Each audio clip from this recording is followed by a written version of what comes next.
La tension qui régnait à l'Institut Auguste Armand ne ressemblait plus à une simple agitation de début de semaine.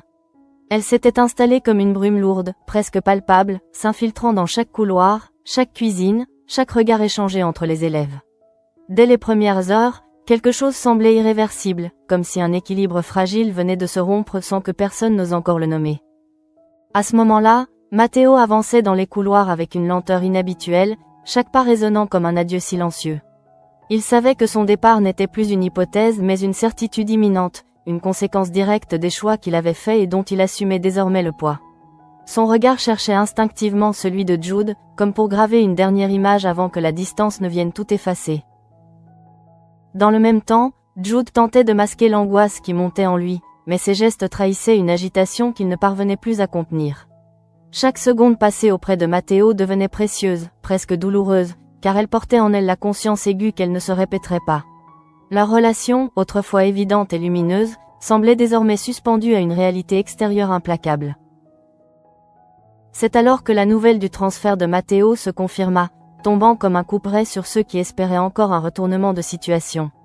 Le silence qui suivit cette annonce fut lourd de sens, comme si l'Institut lui-même retenait son souffle. Matteo, malgré la tempête intérieure qui le traversait, conserva une apparente sérénité, une manière de protéger Jude de l'effondrement qui menaçait. Pendant ce temps, au Doubla, l'atmosphère n'était guère plus apaisée. Alice, encore marquée par sa rupture avec Gaëtan, semblait chercher dans l'agitation et le bruit une échappatoire à la douleur qui la rongeait. Les vers s'enchaînaient avec une facilité inquiétante, et chaque sourire qu'elle affichait dissimulait mal une fragilité prête à éclater. À ce moment-là, Solène observait sa sœur avec une inquiétude croissante, consciente que cette fuite en avant ne pouvait que mener à une chute brutale. Elle tentait de la raisonner, de ramener un semblant de lucidité dans ses gestes, mais Alice semblait déjà trop loin, enfermée dans une spirale où le déni prenait le pas sur la raison. Dans le même temps, au restaurant éphémère, une autre dynamique se mettait en place, plus subtile mais tout aussi chargée de tension. Fleur retrouvait Lionel avec une aisance presque troublante, comme si le temps n'avait jamais réellement effacé ce qui les liait autrefois. Leurs échanges, ponctués de sourires et de regards appuyés, laissaient transparaître une complicité qui dépassait les simples retrouvailles. C'est alors que Fleur, avec une légèreté apparente, évoqua ces nouvelles relations, cherchant à provoquer chez Lionel une réaction qu'elle espérait encore. Derrière cette stratégie presque enfantine se cachait une incertitude profonde, une peur de constater que celui qu'elle avait aimé avait réellement tourné la page. Pendant ce temps, Lionel, loin de se laisser déstabiliser, répondit avec une sincérité désarmante. Il se déclara heureux de voir Fleur avancer, de la savoir capable de reconstruire quelque chose ailleurs. Cette réaction inattendue eut l'effet d'un choc pour Fleur, qui se retrouva confrontée à ses propres sentiments, bien plus confus qu'elle ne voulait l'admettre. À l'Institut, la pression atteignait son paroxysme autour de Jasmine, qui semblait porter sur ses épaules le poids d'une décision encore informulée mais déjà inévitable. Depuis plusieurs jours, Tessier n'avait cessé de repousser ses limites, testant sa résistance avec une précision presque cruelle, comme s'il cherchait à provoquer une rupture. Dans le même temps, Jasmine tentait de maintenir une façade de contrôle, mais chaque remarque, chaque exigence supplémentaire venait fissurer un peu plus sa détermination. Elle se retrouvait face à un dilemme impossible, tiraillée entre sa loyauté envers l'Institut et le besoin de préserver sa propre dignité. C'est alors que l'offre de Louis prit une dimension nouvelle dans son esprit. Ce qui n'était qu'une option lointaine devint soudain une issue concrète, presque tentante dans sa promesse de revanche. Jasmine savait que ce choix aurait des conséquences irréversibles, mais l'idée de reprendre le contrôle de son destin commençait à l'emporter sur ses hésitations. Pendant ce temps, Tessier observait la situation avec une lucidité glaciale, parfaitement conscient de la pression qu'il exerçait. Pour lui, il ne s'agissait pas seulement de former des élèves, mais de tester leur capacité à résister, à se surpasser ou à s'effondrer. Et Jasmine, à ses yeux, représentait un cas particulièrement révélateur. À ce moment-là, la perspective du championnat de la meilleure école ajoutait une couche supplémentaire de tension. Chaque élève, chaque professeur, chaque brigade sentait que l'enjeu dépassait largement une simple compétition. Il s'agissait de prouver la supériorité de l'Institut, de défendre une réputation construite au fil des années. Dans le même temps, Hector commençait à douter de sa place dans cette mécanique de plus en plus écrasante. L'ingérence constante de Tessier dans sa brigade sapait sa confiance, remettant en question son autorité et sa légitimité. Ce doute, encore discret, risquait pourtant de s'amplifier à mesure que la pression augmenterait. C'est alors que Clotilde et Anouk intervinrent, apportant un soutien essentiel à Hector dans un moment où il vacillait. Leur présence, rassurante et déterminée, lui permit de retrouver un semblant de stabilité, même si les tensions sous-jacentes demeuraient intactes. Pendant ce temps, Jim et Milan faisaient face à une crise plus intime mais tout aussi déstabilisante. Leur place au sein de la brigade, autrefois évidente, devenait soudain incertaine. Les regards des autres, les attentes implicites, tout contribuait à nourrir un sentiment de doute qui menaçait leur confiance. À ce moment-là, l'ensemble de l'Institut semblait pris dans une spirale où chaque individu, à sa manière, se retrouvait confronté à ses propres limites. Les relations se tendaient, les certitudes vacillaient, et l'ombre d'un conflit plus large commençait à se dessiner. Dans le même temps, Jasmine se retrouvait seule face à son choix, consciente que la décision qu'elle s'apprêtait à prendre ne concernerait pas seulement son avenir, mais celui de tout l'Institut. Ce moment suspendu, chargé d'une intensité presque irréelle, marquait le début d'un basculement dont personne ne mesurait encore pleinement les conséquences. C'est alors que, dans un silence presque solennel, Jasmine franchit une limite invisible, acceptant intérieurement l'idée de rejoindre Louis. Ce geste, encore secret, portait en lui les germes d'une guerre à venir, une confrontation qui dépasserait les simples rivalités pour toucher au cœur même de l'identité de l'Institut. Pendant ce temps, ailleurs, Jude regardait Matteo s'éloigner, sans savoir que d'autres ruptures, d'autres choix irréversibles, étaient déjà en train de se jouer. L'Institut, en apparence immuable, entrait dans une phase de transformation profonde, où chaque décision individuelle allait contribuer à redéfinir son avenir collectif. Dans les heures qui suivirent cette décision silencieuse, l'atmosphère de l'Institut changea imperceptiblement, comme si un fil invisible venait d'être rompu. Jasmine continuait à évoluer parmi les autres élèves avec une apparente normalité, mais quelque chose dans son regard avait changé, une distance nouvelle, presque imperceptible, qui trahissait le conflit intérieur qui la traversait. Pendant ce temps, Matteo se préparait à quitter définitivement les lieux, chaque geste prenant une dimension symbolique. Ranger ses affaires, dire au revoir aux espaces familiers, croiser les regards de ceux qui ne savaient pas quoi dire. Tout semblait chargé d'une gravité inhabituelle, comme si chaque détail participait à la construction d'un moment irréversible. À ce moment-là, Jude tentait de rester fort, mais la réalité le rattrapait à chaque instant. L'idée que Matteo soit transféré loin de lui, dans une autre ville, loin de tout ce qu'ils avaient construit ensemble, devenait de plus en plus difficile à accepter. Il oscillait entre colère, incompréhension et une tristesse qu'il ne parvenait plus à dissimuler. C'est alors que Matteo trouva enfin les mots pour exprimer ce qu'il portait en lui depuis des jours. Face à Jude, il laissa tomber les barrières qu'il avait érigées, avouant avec une sincérité désarmante à quel point il l'aimait. Cette déclaration, simple en apparence, prit une dimension déchirante dans le contexte de leur séparation imminente. Dans le même temps, Jude reçut ces mots comme un mélange de consolation et de douleur. Il savait que cet amour était réel, profond, mais il ne pouvait ignorer la distance qui allait désormais les séparer. La peur de voir leur relation s'effriter sous le poids de l'absence s'installait peu à peu, rendant chaque seconde encore plus précieuse. Pendant ce temps, au Doubla, Alice atteignait un point de rupture. L'alcool, qui lui avait d'abord servi d'échappatoire, devenait désormais un révélateur brutal de son mal-être. Ses gestes perdaient en précision, ses paroles en cohérence, et l'image qu'elle renvoyait commençait à inquiéter sérieusement ceux qui l'entouraient. À ce moment-là, Solène, incapable de rester spectatrice, tenta une nouvelle fois de la ramener à la réalité. Mais Alice, enfermée dans sa douleur, réagit avec une agressivité inhabituelle, repoussant toute tentative d'aide. Cette confrontation, loin d'apaiser la situation, ne fit que souligner la fracture qui s'était installée entre les deux sœurs. Dans le même temps, Gaëtan, de son côté, n'était pas indemne de cette rupture. Bien qu'il tente de garder une certaine distance, il ressentait encore le poids de ce qu'ils avaient vécu ensemble. Leur relation, loin d'être définitivement terminée, semblait suspendue dans un entre-deux incertain, où chaque avancée risquait d'être suivie d'un recul.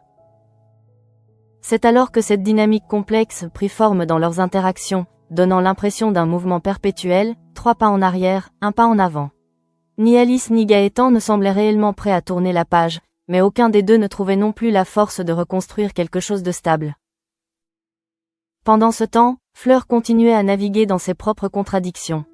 Sa rencontre avec Lionel, qui aurait dû être anodine, réveillait en elle des émotions qu'elle croyait enfouies. Chaque regard, chaque silence partagé semblait chargé d'un passé qu'aucun des deux n'avait réellement digéré.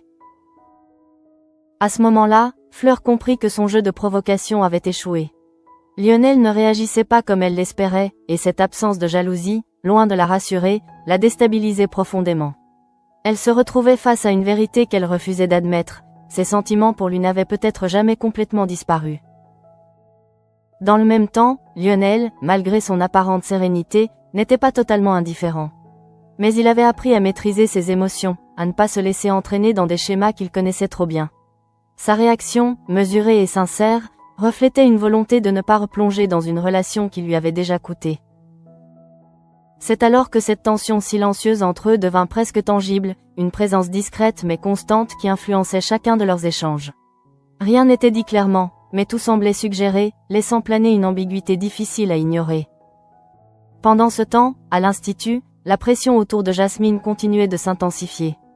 Tessier, fidèle à lui-même, ne relâchait rien, poussant ses élèves à leurs limites avec une exigence implacable.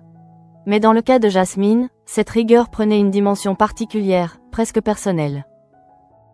À ce moment-là, Jasmine ressentait chaque remarque comme une attaque directe, chaque exigence comme une tentative de la briser. Elle savait que Tessier testait sa résistance, mais elle ne pouvait s'empêcher de se demander jusqu'où il était prêt à aller. Dans le même temps, l'idée de rejoindre Louis prenait de plus en plus de place dans son esprit. Ce qui lui paraissait autrefois inconcevable devenait peu à peu une alternative crédible, presque logique dans le contexte actuel. Elle commençait à envisager ce choix non plus comme une trahison, mais comme une forme de survie. C'est alors que Jasmine prit conscience de l'ampleur de ce qu'elle s'apprêtait à faire.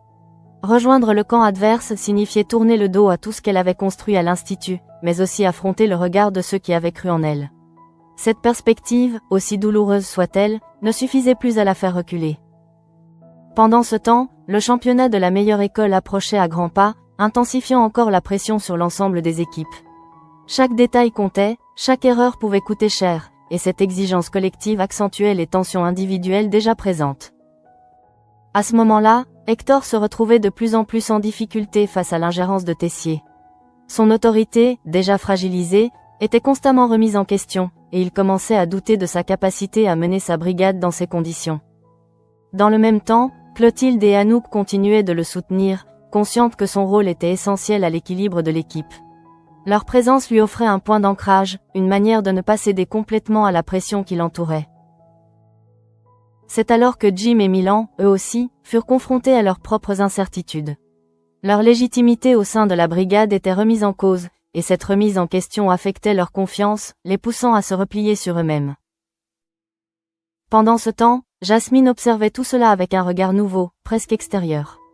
Elle ne se sentait plus totalement appartenir à ce groupe, comme si la décision qu'elle avait prise l'avait déjà éloignée des autres, créant une distance difficile à combler. À ce moment-là, la solitude de Jasmine devint évidente, même au milieu des autres. Elle portait en elle un secret qui la séparait du reste de l'Institut, une décision qui allait bientôt bouleverser l'équilibre déjà fragile de tous ceux qui l'entouraient. Dans le même temps, ailleurs, Jude regardait Matteo partir, incapable de retenir les émotions qui l'envahissaient. Cette séparation marquait la fin d'une étape, mais aussi le début d'une incertitude qui allait redéfinir leur relation. C'est alors que l'Institut, sans en avoir pleinement conscience, s'approchait d'un point de bascule. Les décisions individuelles, les tensions accumulées, les relations fragilisées. Tout convergeait vers un moment où plus rien ne serait comme avant. C'est alors que le moment tant redouté finit par arriver, sans éclat spectaculaire, mais avec une intensité sourde qui allait bouleverser l'équilibre de l'Institut. Jasmine, après des jours de tension intérieure, franchit enfin le pas, non pas dans un geste impulsif, mais dans une détermination froide, construite lentement, presque douloureusement. Dans le même temps, Louis, fidèle à sa stratégie, n'attendait que ce basculement. Il n'avait jamais cessé de croire que Jasmine finirait par céder, non pas par faiblesse, mais par lucidité face à ce qu'elle subissait.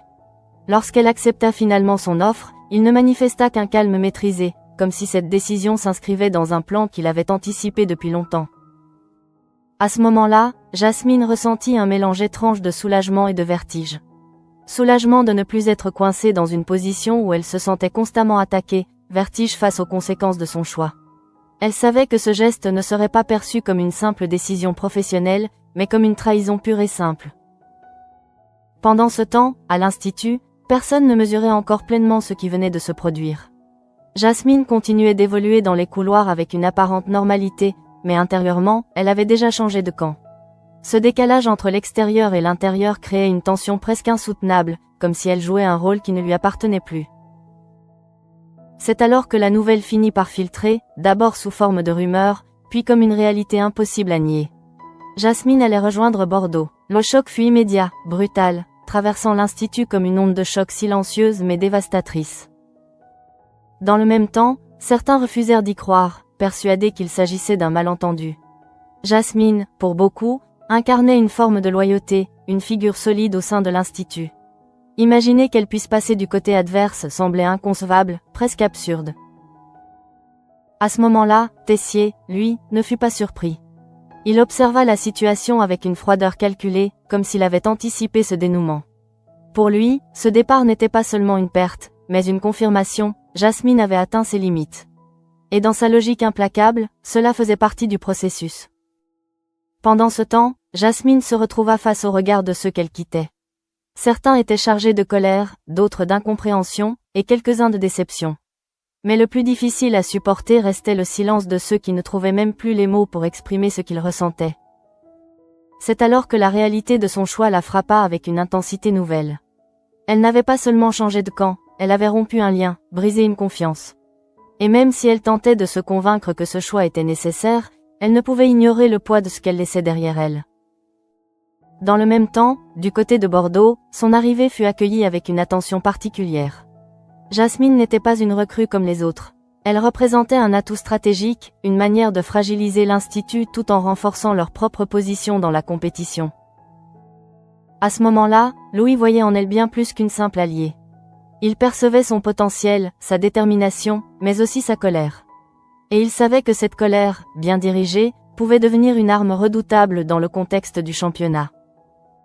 Pendant ce temps, le lancement officiel du championnat de la meilleure école marquait le début d'une confrontation qui dépassait largement le cadre académique. Chaque école entrait dans la compétition avec ses propres enjeux, ses propres tensions, mais pour l'Institut et Bordeaux, il s'agissait désormais d'un affrontement personnel. C'est alors que les premières épreuves mirent en lumière les fragilités de chacun. Jim et Milan, déjà en proie au doute, eurent du mal à trouver leur place. Leur manque de confiance se traduisait dans leurs gestes, dans leurs décisions, créant une instabilité au sein de la brigade. Dans le même temps, Hector tentait de maintenir un semblant de cohésion, malgré l'ingérence constante de Tessier. Cette présence pesante compliquait chaque prise de décision, rendant son rôle de plus en plus difficile à assumer. À ce moment-là, la tension atteignait un niveau critique. Chaque erreur prenait une importance démesurée, chaque hésitation devenait une faille exploitée. L'équipe, pourtant talentueuse, semblait vaciller sous le poids des attentes. Pendant ce temps, Jasmine, désormais intégrée à Bordeaux, découvrait un nouvel environnement, différent mais tout aussi exigeant. Elle devait faire ses preuves, démontrer qu'elle méritait sa place, tout en gérant le regard de ceux qui voyaient en elle une transfuge. C'est alors qu'un soutien inattendu se manifesta.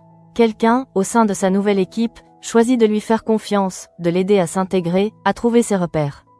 Ce geste, simple en apparence, eut un impact profond sur Jasmine, qui ne s'attendait pas à recevoir une telle ouverture. Dans le même temps, ce soutien lui permit de retrouver une forme de stabilité, de canaliser l'énergie qui la traversait.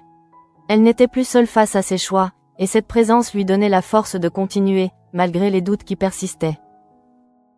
À ce moment-là, la compétition prenait une dimension nouvelle pour elle.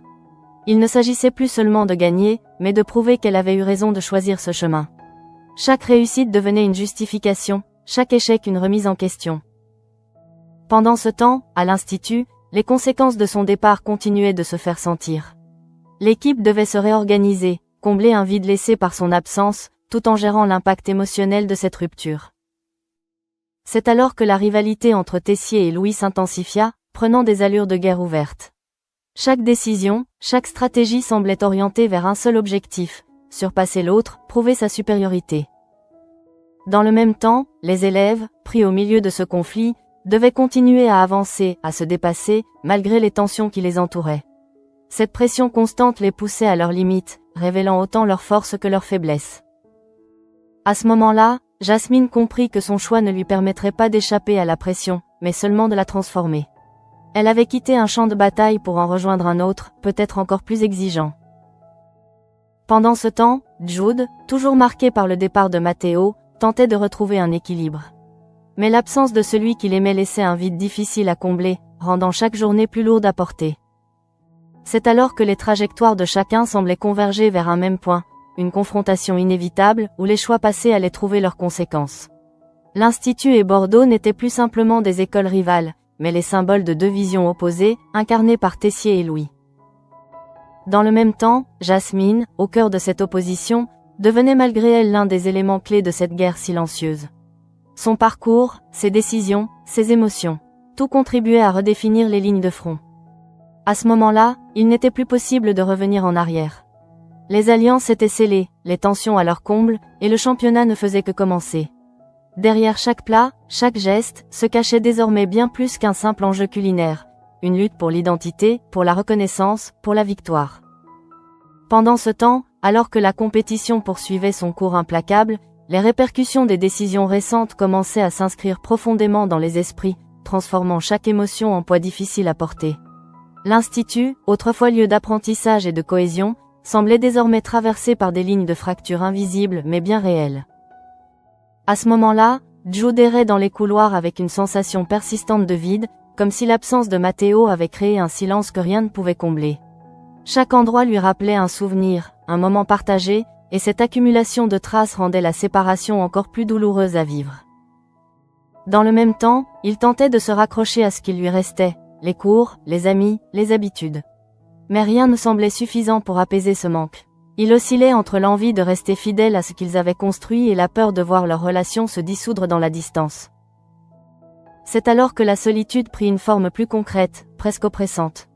Jude comprit qu'il ne pouvait plus simplement attendre, espérer que tout s'arrange sans agir. Mais agir signifiait aussi prendre des décisions, et il n'était pas encore prêt à affronter ce que cela impliquait réellement. Pendant ce temps, au Doubla, Alice atteignait un point critique. Ce qui n'était au départ qu'une fuite temporaire dans l'alcool devenait désormais une chute incontrôlée. Ses gestes, autrefois précis et assurés, perdaient toute cohérence, et son regard trahissait une fatigue émotionnelle qu'elle ne cherchait même plus à cacher. À ce moment-là, Solène ne pouvait plus ignorer la gravité de la situation. Elle tenta une nouvelle approche, moins frontale, plus douce, espérant atteindre Alice là où les reproches avaient échoué. Mais même cette tentative se heurta à un mur, car Alice n'était plus en mesure d'entendre ce qu'on essayait de lui dire. Dans le même temps, Gaëtan observait de loin, partagé entre culpabilité et impuissance. Il savait qu'il faisait partie du problème, mais il ignorait comment devenir une solution. Chaque geste qu'il envisageait lui semblait risqué, comme si toute intervention pouvait aggraver la situation plutôt que l'apaiser. C'est alors que cette distance entre eux, à la fois choisie et subie, devint un espace chargé de non-dits.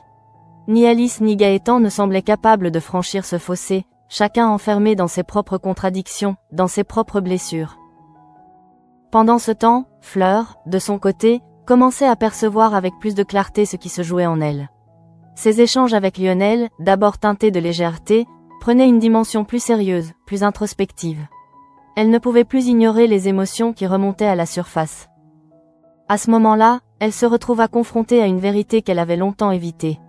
Ce qu'elle ressentait pour Lionel n'était pas seulement un souvenir, ni une nostalgie passagère, mais quelque chose de plus profond, de plus ancré, qui refusait de disparaître. Dans le même temps, Lionel, malgré ses efforts pour garder une distance émotionnelle, ne pouvait s'empêcher de ressentir cette tension. Il percevait les hésitations de Fleur, ses contradictions, et cela éveillait en lui des questions auxquelles il n'était pas sûr de vouloir répondre. C'est alors que leur relation entra dans une zone d'incertitude, où chaque mot pouvait être interprété de multiples façons. Rien n'était clairement défini, mais tout semblait chargé de sens, rendant leurs interactions à la fois intenses et fragiles.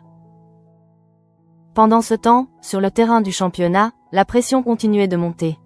Chaque épreuve devenait un révélateur, mettant en lumière les forces mais aussi les failles de chaque équipe. À l'Institut, les tensions internes compliquaient encore davantage la gestion de ces défis. À ce moment-là, Hector se retrouvait à un point de rupture. L'ingérence constante de Tessier ne lui laissait plus l'espace nécessaire pour diriger efficacement sa brigade. Il commençait à envisager sérieusement l'idée de se retirer, non pas par manque de compétences, mais par épuisement. Dans le même temps, Clotilde et Anouk tentaient de le convaincre de rester, consciente de l'importance de son rôle. Elle savait que son départ ne ferait qu'aggraver une situation déjà instable, mais elle comprenait aussi le poids qu'il portait. C'est alors que cette lutte intérieure chez Hector devint presque aussi intense que la compétition elle-même. Il devait choisir entre continuer à se battre dans un environnement qui le fragilisait ou préserver son intégrité en se retirant. Pendant ce temps, Jim et Milan poursuivaient leur combat personnel contre le doute. Leur crise de légitimité ne se limitait plus à une simple hésitation, mais devenait une véritable remise en question de leur place au sein de l'équipe. À ce moment-là, chaque erreur prenait une dimension disproportionnée, renforçant leur manque de confiance. Ils se retrouvaient pris dans un cercle vicieux où le doute alimentait l'échec, et l'échec renforçait le doute. Dans le même temps, Jasmine, désormais du côté de Bordeaux, commençait à mesurer concrètement les implications de son choix. Elle n'était plus seulement une observatrice, mais une actrice directe de cette rivalité grandissante. C'est alors qu'elle se retrouva face à l'Institut, non plus comme une élève, mais comme une adversaire. Ce face-à-face, qu'elle avait imaginé abstraitement, prenait une réalité tangible, presque brutale. Pendant ce temps, les regards échangés entre elle et ses anciens camarades étaient chargés d'une intensité particulière. Il n'y avait pas besoin de mots pour comprendre ce qui se jouait, une rupture, une trahison, mais aussi une forme de défi. À ce moment-là, Jasmine sentit une détermination nouvelle s'ancrer en elle. Elle ne pouvait plus se permettre de douter, car le moindre signe de faiblesse serait interprété comme une erreur. Elle devait assumer pleinement son choix, en accepter toutes les conséquences. Dans le même temps, ce positionnement renforçait la rivalité entre Tessier et Louis, qui atteignait un niveau rarement vu. Chacun cherchait à imposer sa vision, à démontrer la supériorité de son approche, transformant le championnat en véritable champ de bataille symbolique. C'est alors que les tensions individuelles et collectives commencèrent à converger, créant un climat où chaque action, chaque décision prenait une importance décuplée. Rien n'était anodin, tout était interprété, analysé, amplifié. Pendant ce temps, Jude, Alice, Fleur, Hector, Jim, Milan et Jasmine, chacun à leur manière, se retrouvaient confrontés à leurs propres limites. Leur trajectoire, bien que différente, semblait guidée par une même nécessité, faire face, avancer, malgré les doutes et les blessures. À ce moment-là, il devenait évident que cette période marquait un tournant pour tous. Les choix faits, les émotions vécues, les conflits affrontés, tout contribuait à transformer profondément chacun des personnages. Dans le même temps, la compétition poursuivait son cours, implacable, indifférente aux états d'âme. Mais derrière chaque plat, chaque geste, chaque regard, se cachait désormais une histoire bien plus complexe, faite de ruptures, de regrets, de défis et d'espoirs fragiles. C'est alors que l'Institut et Bordeaux, au-delà de leur rivalité, devenaient le reflet de ces luttes intérieures, deux camps opposés mais unis par une même intensité émotionnelle. Et au cœur de cette confrontation, chacun devait trouver sa place, ou risquer de se perdre. Dans le même temps, alors que la compétition entrait dans une phase de plus en plus exigeante, les tensions accumulées atteignaient un point de rupture où chaque individu se retrouvait face à ses propres contradictions. L'équilibre fragile qui permettait encore à chacun de tenir commençait à vaciller dangereusement, laissant apparaître des fissures impossibles à ignorer. À ce moment-là, Jasmine se trouvait au cœur d'une situation qu'elle avait elle-même contribué à créer. Son choix de rejoindre Bordeaux ne pouvait plus être perçu comme une simple décision stratégique, mais comme un acte fondateur d'une opposition désormais assumée. Elle ne cherchait plus à se justifier, seulement à avancer, coûte que coûte. Pendant ce temps, au sein de sa nouvelle brigade, elle devait encore prouver qu'elle méritait sa place. Les attentes étaient élevées, les regards parfois méfiants, et chaque geste était scruté avec une attention particulière. Elle comprenait que sa légitimité ne viendrait pas de son passé à l'Institut, mais de sa capacité à s'imposer ici et maintenant. C'est alors qu'une épreuve particulièrement décisive mit en lumière ses capacités. Sous pression, Jasmine retrouva cette précision, cette créativité qui avait fait sa force. Chaque mouvement devenait plus assuré, chaque décision plus tranchée, comme si la tension qu'elle portait en elle se transformait en énergie constructive. Dans le même temps, cette performance ne passa pas inaperçue. Elle marqua un tournant dans la perception qu'avaient ses nouveaux coéquipiers, qui commencèrent à voir en elle autre chose qu'une simple transfuge. Ce regard qui changeait, progressivement, lui offrait une reconnaissance qu'elle n'attendait plus. À ce moment-là, Jasmine ressentit une forme d'apaisement inattendu. Elle comprit qu'elle pouvait exister en dehors du regard de l'Institut, qu'elle n'était pas uniquement définie par ce qu'elle avait quitté. Cette prise de conscience, subtile mais profonde, renforçait sa détermination. Pendant ce temps, à l'Institut, la tension restait palpable. L'absence de Jasmine continuait de peser, non seulement sur le plan technique, mais aussi émotionnel. Elle avait laissé un vide que personne ne parvenait réellement à combler, malgré les efforts pour maintenir une cohésion de façade. C'est alors que Tessier intensifia encore ses exigences, refusant de laisser la moindre place à la faiblesse.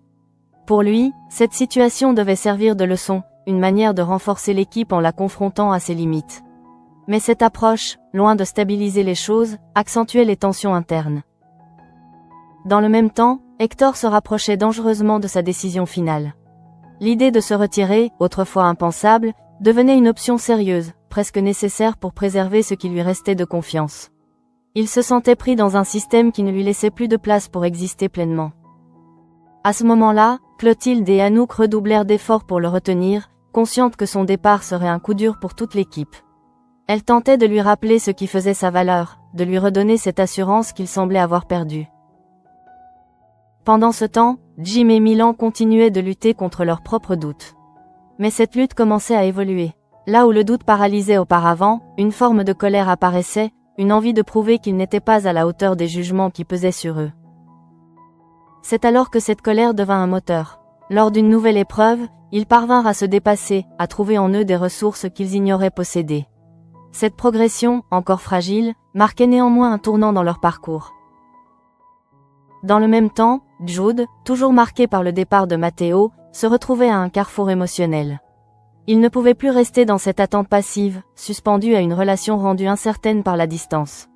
Une décision devenait nécessaire, même si elle impliquait de prendre un risque. À ce moment-là, il commença à envisager sérieusement l'idée de rejoindre Matteo, de ne pas laisser leur histoire se dissoudre dans l'éloignement. Mais cette perspective impliquait de quitter l'Institut, de renoncer à une partie de ce qui constituait sa vie actuelle. Pendant ce temps, cette réflexion le plongeait dans une forme de conflit intérieur intense. Il devait choisir entre rester fidèle à lui-même ici, ou suivre ce qu'il ressentait au risque de tout perdre ailleurs. Ce dilemme, profondément humain, le mettait face à ses propres priorités. C'est alors que, pour la première fois, Jude accepta de ne pas avoir toutes les réponses. Il comprit que certaines décisions ne pouvaient pas être parfaitement rationnelles, qu'elles devaient être guidées par une forme de conviction plus intime. Dans le même temps, Alice atteignait un point critique de son parcours émotionnel. Après avoir touché le fond, elle commençait à percevoir les conséquences de ses actes. La honte, la fatigue, la lucidité, tout se mélangeait dans un état difficile à définir. À ce moment-là, un déclic semblait possible. Pas une transformation immédiate, mais une prise de conscience progressive, fragile, qui pourrait lui permettre de remonter lentement. Elle n'était pas encore prête à affronter tout ce qu'elle ressentait, mais elle ne pouvait plus continuer à fuir. Pendant ce temps, Fleur, elle aussi, avançait dans sa propre introspection. Ses sentiments pour Lionel ne pouvaient plus être ignorés, et cette vérité, une fois acceptée, changeait profondément sa manière de voir les choses. C'est alors qu'elle commença à envisager la possibilité d'un retour, non pas par nostalgie, mais par sincérité. Mais cette perspective restait incertaine, car elle savait que Lionel, lui, n'était peut-être plus au même endroit émotionnel. Dans le même temps, Lionel continuait d'avancer avec prudence, refusant de replonger dans une relation sans être certain de ce qu'il voulait réellement. Cette retenue, bien que frustrante pour Fleur, témoignait d'une maturité nouvelle. À ce moment-là, toutes ces trajectoires individuelles semblaient converger vers un même point de tension. Jasmine, Jude, Alice, Fleur, Hector, Jim, Milan, chacun, à sa manière, était confronté à un choix, à une transformation, à une vérité difficile à accepter. Pendant ce temps, la rivalité entre Bordeaux et l'Institut atteignait un niveau où chaque confrontation devenait symbolique. Il ne s'agissait plus seulement de gagner, mais de prouver quelque chose de plus profond, de plus personnel. C'est alors que Jasmine se retrouva face à son ancien camp lors d'une épreuve décisive. Ce moment, chargé d'émotions, marquait une étape importante dans son parcours. Elle n'était plus seulement celle qui avait quitté, mais celle qui revenait, autrement, avec une nouvelle identité. Dans le même temps, les regards échangés étaient lourds de sens. Il n'y avait plus de place pour l'ambiguïté. Les positions étaient claires, les camps définis, et la confrontation devenait inévitable. À ce moment-là, Jasmine comprit que son choix l'avait transformée de manière irréversible. Elle ne pouvait plus être celle qu'elle était avant, et elle devait désormais assumer pleinement ce qu'elle était devenue. Pendant ce temps, l'Institut, lui aussi, se transformait sous la pression. Les tensions, les départs, les doutes, tout contribuait à redéfinir son identité, à le pousser vers une nouvelle phase de son existence. C'est alors que la compétition entra dans sa phase la plus intense, celle où chaque détail pouvait faire basculer le résultat. Et dans ce contexte, chaque personnage se retrouvait face à lui-même, confronté à ce qu'il était réellement prêt à sacrifier pour avancer. À ce moment-là, alors que la compétition atteignait son apogée, une tension presque électrique parcourait chaque espace, chaque regard, chaque silence. Rien ne semblait plus anodin, chaque geste devenait porteur de sens, comme si tous étaient conscients, au fond d'eux, que ce qui se jouait dépassait largement le cadre d'un simple championnat. Dans le même temps, Jasmine se tenait droite au sein de la brigade de Bordeaux, son regard fixé sur l'objectif, mais son esprit traversé par une multitude de pensées contradictoires. Elle avait choisi son camp, elle l'assumait désormais pleinement, mais cela ne signifiait pas que les blessures du passé s'étaient effacées. Pendant ce temps, l'Institut avançait avec une détermination presque fébrile, comme s'il cherchait à prouver qu'il pouvait survivre, et même triompher, malgré les pertes et les tensions internes. Cette volonté collective, nourrie par l'exigence de Tessier, devenait une force autant qu'un risque. C'est alors que les deux camps se retrouvèrent face à face dans une épreuve décisive, une confrontation directe qui cristallisait toutes les tensions accumulées. L'atmosphère était lourde, presque irrespirable, chaque membre des équipes ressentant le poids de l'enjeu. Dans le même temps, les regards entre Jasmine et ses anciens camarades ne laissaient place à aucune ambiguïté. Il n'y avait plus de lien, plus de complicité, seulement une opposition claire, presque brutale, comme si tout ce qui les avait unis avait été balayé par la force des événements. À ce moment-là, Jasmine ressentit une douleur sourde, mais elle choisit de ne pas s'y attarder. Elle comprit que regarder en arrière ne ferait que la fragiliser, et que seule sa capacité à avancer comptait désormais. Pendant ce temps, Louis observait la scène avec une satisfaction contenue. Pour lui, cette confrontation était bien plus qu'une épreuve, c'était une démonstration, une preuve que son choix d'intégrer Jasmine à son équipe était stratégique et pertinent. C'est alors que la rivalité entre lui et Tessier atteignit un niveau presque personnel. Chaque regard échangé entre les deux hommes était chargé d'une intensité particulière, comme si chacun cherchait à imposer sa vision, à affirmer son autorité. Dans le même temps, Tessier, fidèle à lui-même, ne laissait rien paraître. Mais derrière son apparente maîtrise, une colère froide se dessinait. Il voyait dans cette situation une remise en question de son système, de sa manière de former et de pousser ses élèves à leurs limites. À ce moment-là, la compétition devenait le reflet de ce conflit plus large. Chaque réussite de Bordeaux était une provocation pour l'Institut, chaque erreur de l'Institut une opportunité pour Louis. Et au centre de cette dynamique, Jasmine incarnait ce point de bascule. Pendant ce temps, Jude, de son côté, semblait avoir atteint une forme de clarté. Après des jours de doute et d'hésitation, il comprenait que rester immobile n'était plus une option. Il devait faire un choix, même imparfait, même risqué. C'est alors qu'il commença à envisager concrètement son avenir, non plus en fonction de ce qu'il perdait, mais de ce qu'il pouvait encore construire. Cette réflexion, douloureuse mais nécessaire, marquait une étape importante dans son évolution. Dans le même temps, Alice, après avoir touché le fond, entamait un processus lent mais réel de reconstruction. Rien n'était encore acquis, mais elle commençait à accepter l'idée qu'elle devait faire face à ses émotions plutôt que de les fuir. À ce moment-là, cette prise de conscience, fragile mais sincère, ouvrait la possibilité d'un changement. Elle n'effaçait pas les erreurs passées, mais elle offrait une direction, un début de chemin vers quelque chose de plus stable. Pendant ce temps, Fleur, elle aussi, avançait dans sa propre transformation. Son regard sur Lionel avait changé, devenant plus honnête, plus direct. Elle ne cherchait plus à provoquer, mais à comprendre, à construire quelque chose de vrai, si cela était encore possible. C'est alors que Lionel, face à cette sincérité nouvelle, se retrouva lui aussi confronté à ses propres émotions. Il ne pouvait plus se contenter de rester en retrait, de se protéger derrière une distance prudente. Il devait décider s'il était prêt à s'engager à nouveau. Dans le même temps, toutes ces évolutions individuelles donnaient au championnat une dimension profondément humaine.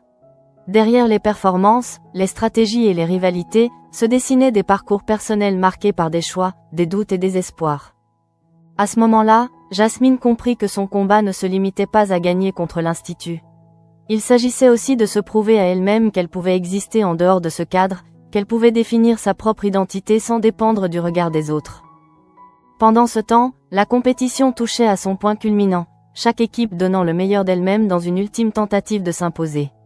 La tension était à son comble, chaque seconde semblait suspendue, comme si le temps lui-même retenait son souffle. C'est alors que le résultat, quel qu'il soit, apparaissait presque secondaire face à ce que chacun avait traversé. Les victoires et les défaites prenaient une signification différente, plus intime, plus profonde. Dans le même temps, la rivalité entre Tessier et Louis ne montrait aucun signe d'apaisement. Au contraire, elle semblait appelée à se prolonger, à s'intensifier encore dans les semaines à venir, nourrie par les événements récents. À ce moment-là, Jasmine se tenait à la croisée de ces tensions, consciente qu'elle n'aurait plus jamais la possibilité de revenir en arrière. Son choix était définitif, et elle devait désormais en assumer toutes les conséquences. Pendant ce temps, l'Institut, malgré les difficultés, continuait d'avancer, porté par une volonté de se reconstruire, de se réinventer. Les épreuves traversées, aussi douloureuses soient-elles, devenaient des éléments fondateurs d'une nouvelle dynamique. C'est alors que cette semaine, marquée par les ruptures, les choix et les confrontations, apparaissait comme un véritable tournant. Rien ne serait plus comme avant, et chacun devait désormais apprendre à évoluer dans cette nouvelle réalité. Dans le même temps, Jasmine, regardant droit devant elle, comprit que la guerre qui s'annonçait ne faisait que commencer. Et au fond d'elle, malgré les doutes et les blessures, une certitude s'imposait, elle était prête à se battre.